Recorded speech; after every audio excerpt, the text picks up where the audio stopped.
कभी आईने में खुद को देखा है और लगा हो कि सामने वाला तुम नहीं हो। आईना अजीब होता है।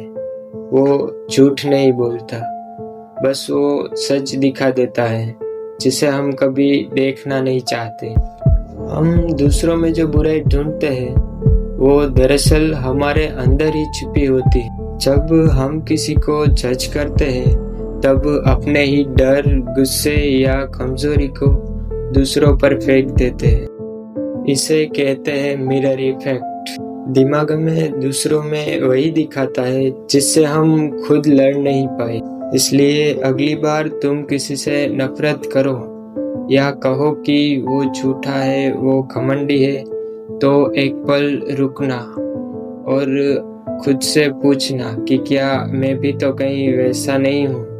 क्योंकि आईना कभी झूठ नहीं बोलता, बस हमारा असली चेहरा दिखाने की हिम्मत रखता है।